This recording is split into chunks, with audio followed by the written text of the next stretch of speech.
Tetapi memang di antara itu ada saja yang satu dua yang saya bilang tadi hanya tidur. Ya itu Habib Abdillah bilang sudah lebih bagus saya tidur di sini daripada tidur di jalan.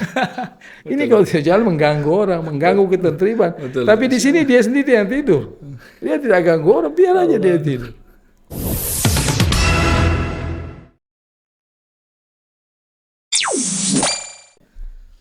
Nah, beliau itu punya pesan, nasihat. Beliau bilang bantulah al-khairat. Allah. Apapun yang kamu bisa bantu. Bahkan beliau akhir nasihatnya itu beliau mengatakan bantulah al-khairat sekalipun dengan menutup pintu pagar al-khairat jika Anda melihat pintunya terbuka. Beliau dan selalu saya lihat malam karena saya di lorong sana tinggal, di lorong buntu ini. Selalu saya melihat beliau tuh nyebrang hanya untuk menutup pintu. Menutup pintu saja. Jadi beliau berikan contoh kepada kita. Kalau tidak bisa ini, tidak bisa bantu duit, lihat bantu al-khairat. Jaga al-khairat. Jadi beliau juga begini demikian ya. Beliau ini kalau diundang tidak menunggu kendaraan apapun. Sering beliau dakwah itu naik mobil kendaraan umum. Allah. Itu bukan sekali. Sering saya melihat beliau itu pakai kendaraan umum. Kendaraan apa yang misalnya ke Pantai Timur, angkot itu. Beliau tuh tidak segan duduk sama masyarakat Allah. dalam mobil sama-sama. Kadang-kadang kan harus nunggu di terminal dulu itu. Betul. Panas lagi. Panas. Dan beliau punya mobil. Masya Allah. Beliau tidak paksa. Kalau misalnya orang yang tidak ada yang bawa, ya sudah. Yang penting saya harus mengajar. Nah, ini memang perlu kita contohi. Kita ini kan kadang-kadang kalau dijemput orang, ini pakai motor peku-peku ini. Beliau tidak peduli. Ini orang niatnya baik. Tetapi karena hanya ini yang dia miliki, mau kita ahlan wa sahlan. Nah, ini itu ahlan wa sahlan. Masya Allah. Terbuka siapa saya? Ayo silakan. Oh luar biasa Masya Allah. Itu memang Habib Abdillah ini sosok tokoh yang memang perlu kita renung, kita contoh supaya kita dapat keberkahan mereka ini. Allah luar biasa. Masya Allah. Ini luar biasa Beb ya. Kalau saya melihat bagaimana cara beliau mendidik murid-muridnya, mungkin Habib bisa menceritakan bagaimana beliau ini mendidik dari awal muridnya yang begitu pertama kali masuk sampai selesai itu metode beliau memberikan metode gimana itu? Jadi beliau itu begini, kalau apa namanya, dan tidak pilih orang, mulai dari kecil. Contohnya anak saya Ahmad ini dulu, dia kasih tahu, saya kan tidak perhatikan. Dia ajarkan itu apa? Muprada, tidak peduli, tidak harus orang yang besar. Mulai anak kecil yang baru belajar pun, beliau tidak segan mengajarnya. Berarti tidak lihat besar, kecil, pintar apapun tidak. Dan beliau itu, kadang-kadang murid-murid yang karena guru sudah desa sudah mendesak, beliau kasih tugas mengajar. Kemudian ini kan baru ini, artinya belum selesai, belum tamat. Tapi karena sudah saatnya, beliau belikan bahan, tuliskan sendiri bahan tuh berhari-hari. Nanti sudah habis, kau kembali ya, minta lagi. Luar biasa. Ya. Masya Allah. Jadi semua yang sudah mengajar begitu juga yang baru. Yang baru ini beliau selalu panggil, nasihati, berita petua, sabar. Dan beliau ini memperjuangkan anak-anak itu luar biasa. Pernah satu kali anak-anak bertanya, Abi, kenapa ini kita ini diundang hanya untuk orang kedukaan saja? Tidak ada pesta-pesta, kita dilupa orang. Itu beliau bawakan ceramah. Luar biasa. Artinya supaya orang itu al-khairat, anak-anak ini juga mau juga ya, kepengen. Tapi beliau itu kalau diundang, kalau ada acara pesta, mobil itu penuh dengan anak-anak. Itu biasa. Allah. Anak-anak apa ikut. Anak-anak kan senang kalau dibawa Betul. begitu. Wah, saya juga sering biasa dibawa-bawa ke Dolo, kemana-mana. Undangan orang beliau, undangan kawin kita dibawa. Apalagi kalau undangan tahlil. Dan beliau selalu membawa anak-anak untuk menghibur. Pernah satu kali saya sudah mengajar di Dolo waktu itu. Beliau perlu singgah ke Dolo. Mungkin di sini waktu itu ada kegiatan apa. Beliau singgah ke Dolo, setahu saya, panggil anak-anak untuk ikut sama beliau. Waktu itu rupanya acara ada maulid atau apa. Panggil anak-anak ikut, suruh berjepen apa. Ini menghibur anak-anak. Allah. Supaya kan anak-anak juga ini kan dari lingkungan-lingkungan yang berbeda. Betul. Ada yang biasa dari lingkungan rumah yang enak, yang fasilitas apa. Tentu begitu masuk pesantren, keadaannya berbeda, beliau hibur. Beliau datang bawa itu anak-anak. Dan biasanya yang dibawa itu anak-anak yang kecil. Yang baru-baru. Biasanya yang kecil-kecil itu Yang yang kecil sering itu nangis-nangis, Bib, ya. yang menangis-nangis itu ya.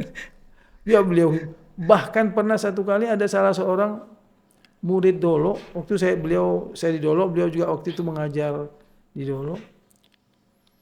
Beliau tahu ini rupanya anak-anak ini malas sekolah, pura-pura sakit.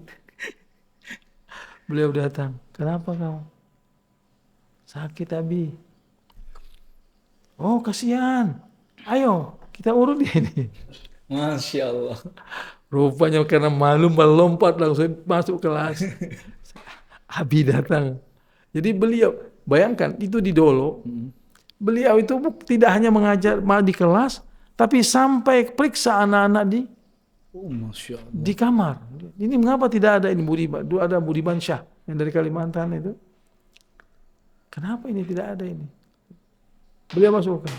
Oh, ini rupanya ini sakit dia ini. Akhirnya masuk sekolah. Jadi Masya Allah perhatian. Kalau kita lihat, artinya beliau kan tidak terlalu aktif di Dolo, itu biasanya seminggu sekali. Tapi dia rupanya anak-anak itu dia perhatikan, ini tidak ada, ini mana ini. Hafal beliau Dia hafal. Masya Allah. Beliau itu hafal anak-anak. Padahal dia masuk seminggu sekali. Betul. Jadi perhatian beliau. Jadi beliau ini lebih banyak pendekatan persuasif ini. Lihat dia anak-anak ini semangatnya kurang, panggil, bawa undangan, sehingga terhibur. Gitu. Benar. Dulu ini banyak yang pertama-pertama ini termasuk sering tuh bawa beliau. Kalau mau ke Pantai Barat, bawa murid-murid. Jadi anak-anak itu merasa terhibur dan semangat untuk belajar. Allah. Mungkin juga memberitahu bahwa ini kekurangan kita. Ini yang kita belum miliki. Sehingga pulang dari itu ada semangat untuk belajar, untuk menambah kekurangan-kekurangan itu. Nah, Habib, kami ingin mendengar, Habib, bagaimana kisah antum awal kali mondok dan teman-teman seangkatan pada saat itu. Jadi saya ini kan memang dengar sudah sebelumnya ada anak-anak Kalimantan yang belajar di sini, di antaranya Ustadz Muhammad Wilfagi, kemudian ada Ahmad Al-Idrus, Hasbi.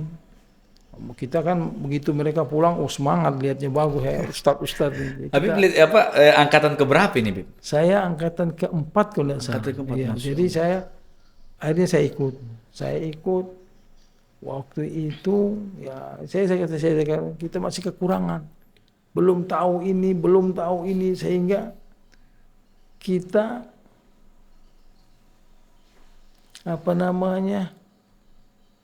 pertama, kalau dulu pesantren itu tidak bisa masuk kalau tidak tamat ibtidaiyah. Oh, Masya Allah. Jadi harus ada mengantung ijazah ibtidaiyah. Wah, saya ini belum tamat ibtidaiyah ya. Jadi mungkin sekolahnya dulu di sana kurang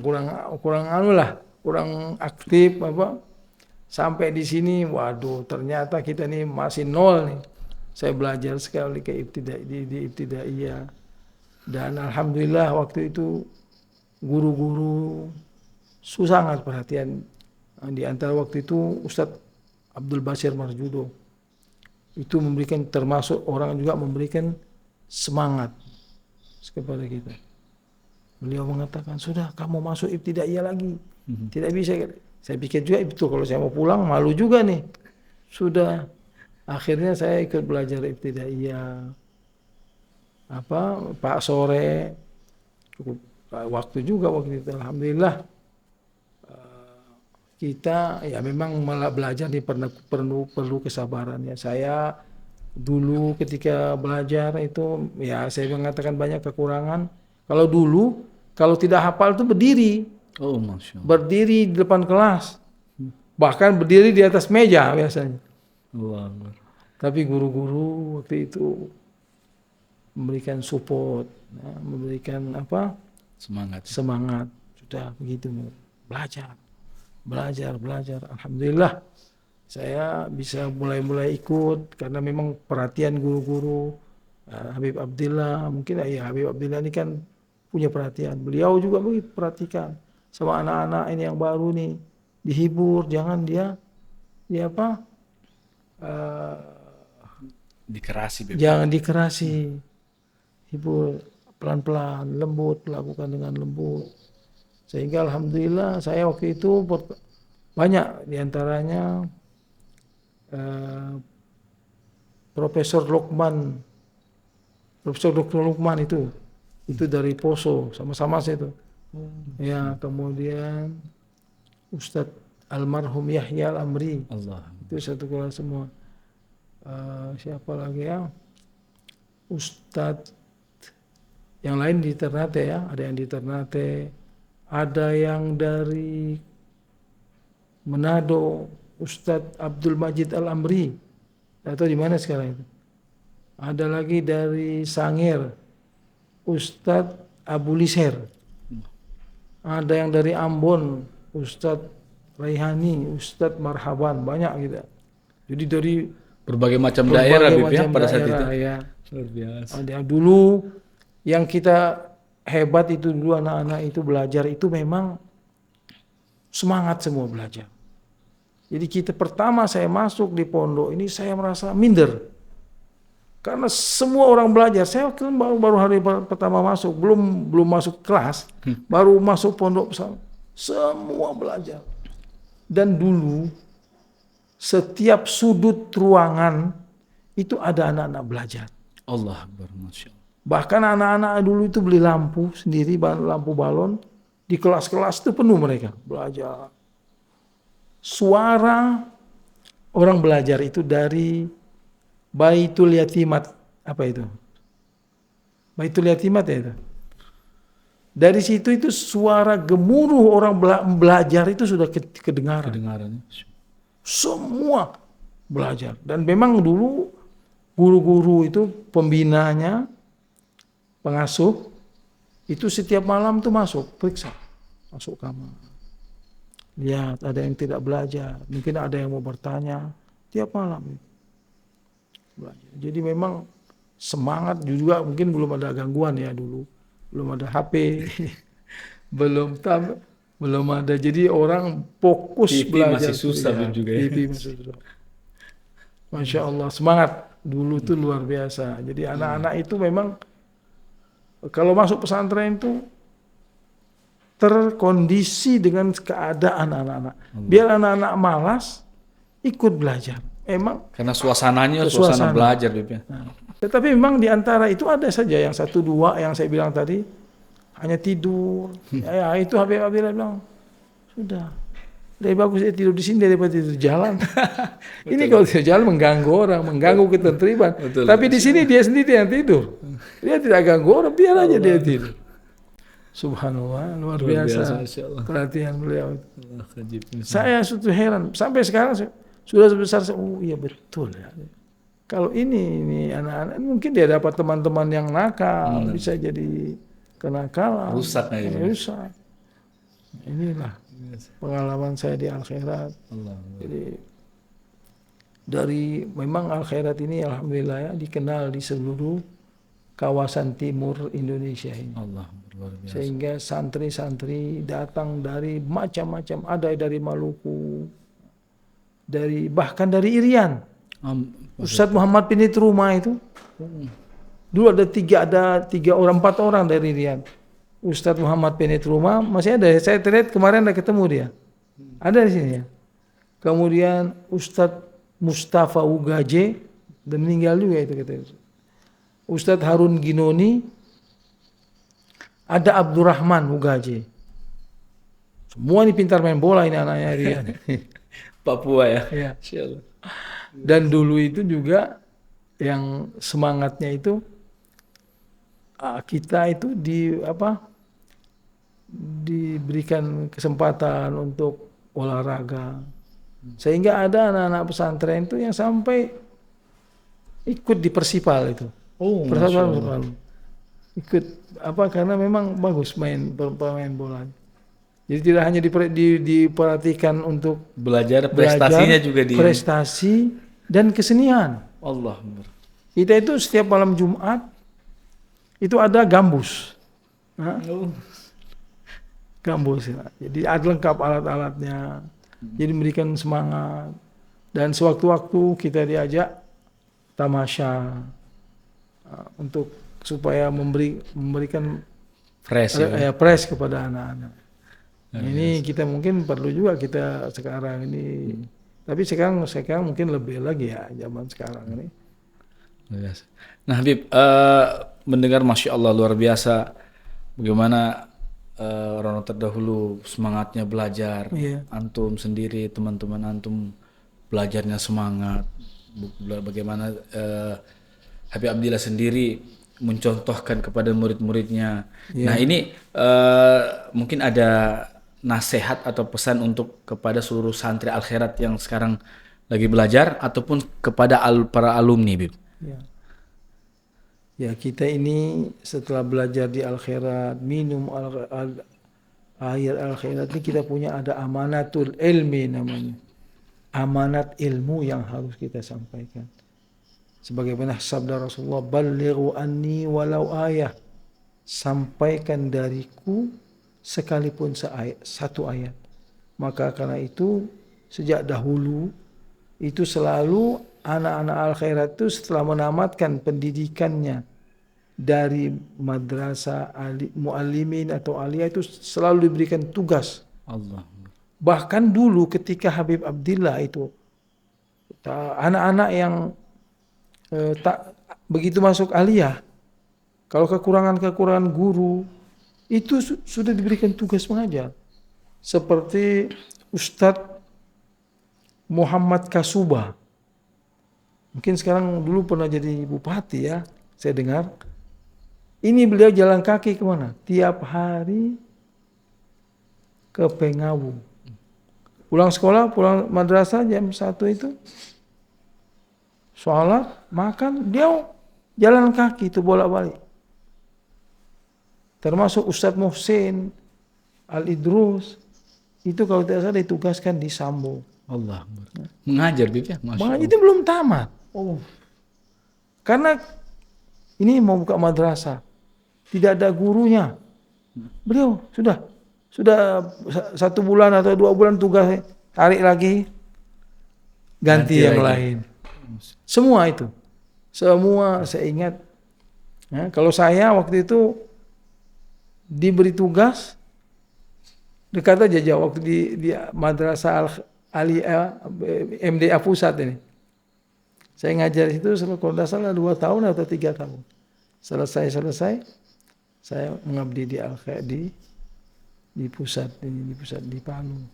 Jadi semua itu yang termasuk yang Ustadz Sidik Maku yang di IAIN itu mengajar itu beri tugas mengajar semua supaya untuk menyampaikan ilmu yang sudah kita terima ini harus disampaikan, harus diajarkan semua orang. Dulu itu wajib dan memang ini sebenarnya pesan guru tua. Allah. Dalam syairnya, gumu biwajibit ta'alimi, maka laksanakanlah wajib mengajar. Beliau bilang wajib mengajar. Sial. Itu gue pesan guruku. Kunu gumu biwajibi ta'alimi kunu fira ilmu gadan. Kamu akan berada pada baris terdepan. Allah. Nanti akan kamu maju, kamu akan sukses. Jadi karena mengalami penting, karena kalau kita suruh orang belajar, tidak ada guru, tidak akan bisa. Betul. Nah, sementara dulu kekurangan guru semua kampung-kampung ini ada al-khairatnya. Oh, Semua. Masya Allah. Semua tiap desa, mulai dari Boyoge itu kan masih terpisah. Orang kalau mau ke sini, orang mau ke Palu. Padahal Boyoge sudah Palu. Oke. Kalau sekarang sudah wilayah Palu ya. Mulai dari Boyoge terus sampai Bangga itu ada madrasah al-khairat. Oh, Masya Allah. Begitu juga yang ke utaranya, Donggala terus sampai ke Mamuju itu ada madrasah al-khairat. Dan kita masih aliyah itu sudah kalau bulan puasa itu turun ke desa-desa. Desa-desa kan guru-guru kan banyak dilibatkan, kekurangan santri-santri yang senior ini diajak untuk dakwah, memanfaatkan untuk menyampaikan apa nih? Amanatul ilmi, amanat ilmu, amanatnya ilmu samping kita mengamalkan dan mengajarkan, sehingga seluruh madrasah itu hidup. Allah. Karena semua tamatan siswa itu tidak hanya sebenarnya yang tamatan madrasah aliyah atau muallimin, bahkan anak-anak yang dari SPG apa juga itu ikut. Di samping mereka sebagai guru mengajar agama juga di kampungnya membantu. Ya, alhamdulillah ya dulu. Mudah-mudahan ini kita bisa kembalikan lagi ya, untuk memberikan pengajaran kepada anak-anak ini. Sebab ini kalau kita tidak imbangi perkembangan teknologi dengan dakwah, tentunya dakwanya al-khairat ya. Al-khairat ini dakwanya bil hikmah wal mau'izatil hasanah. Allah. Dengan ilmu pengetahuan, dengan kelembutan, dengan hikmah dan nasihat-nasihat hasanah. Allah. Yang baik, tentu yang menyejukkan, ya, yang enak. Ini mudah-mudahan bisa kita apa? Siap. Kita lanjutkan ini amanat yang guru itu pesan. Apa namanya? Gumu biwajibi ta'lim.